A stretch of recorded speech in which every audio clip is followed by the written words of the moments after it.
Hello and welcome to উদ্বোধন। আশা করছি তোমরা সবাই ভালো আছো। তো West Bengal cooperative service commission তাদের অ্যাডভার্টাইজমেন্ট বার করে দিয়েছে 01/2025। তো তাতে সোসাইটির নামগুলো বলে দিয়েছে নদিয়া, হুগলি, মালদা, জলপাইগুড়ি, রায়গঞ্জ এবং পুরুলিয়া। তাতে পোস্টের নাম বলে দিয়েছে এবং ভ্যাকান্সি বলে দিয়েছে। সাথে কি বলেছে, অফিসার আর ক্লারিক্যাল গ্রেড যেটা আছে সেই গ্রেডটা বলে দিয়েছে। মোটামুটি গ্রস পে তোমাদের যেটা হবে সেটা বলে দিয়েছে এবং কোয়ালিফিকেশান বলে দিয়েছে। তো খুব সুন্দর একটা নোটিশ বার করেছে। এরপরে বলে দিয়েছে তোমার কবে থেকে কবে ফর্ম ফিল আপ শুরু হবে। তো ফর্ম ফিল আপ শুরু হবে হচ্ছে 28/1/2025 11টা থেকে 27/2/2025 11টা 59 পর্যন্ত। ঠিক আছে, তাতে তোমার আপার এজ লিমিট এবং লোয়ার এজ লিমিট বলে দিয়েছে। ঠিক আছে, আর বলে দিয়েছে কি কীভাবে অ্যাপ্লাই করতে হবে এটা বলে দিয়েছে, আর কত টাকা লাগবে সেটাও বলে দিয়েছে। এই হচ্ছে তোমার পুরো ফর্মটা সম্পর্কে। এবার সিলেকশন প্রসিডিওর তোমার কী হবে। সিলেকশন প্রসিডিওর হচ্ছে full marks 85, 100 mark, total marks 100 in the examination.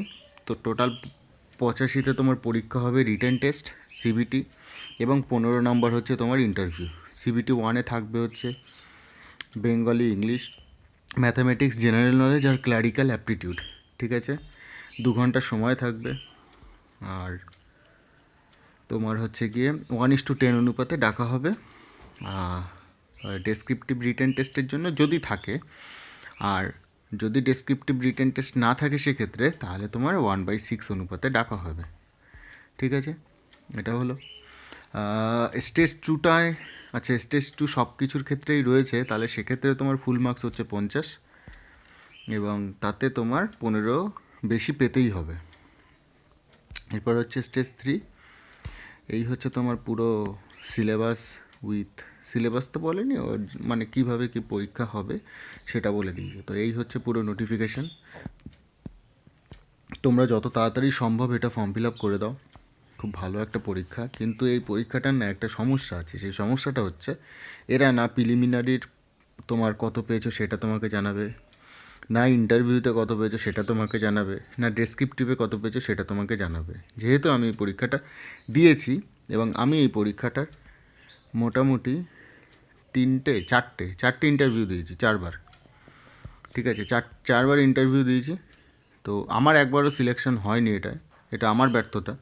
কিন্তু আমি সেক্ষেত্রে জানতেও পারিনি আমি প্রিলিমসে কত পেয়েছি, ইন্টারভিউতে কত পেয়েছি এবং ডেসক্রিপটিভে কত পেয়েছি। আমি আরটিআই করেছিলাম, সেক্ষেত্রে আমি পাইনি কোনো উত্তরই।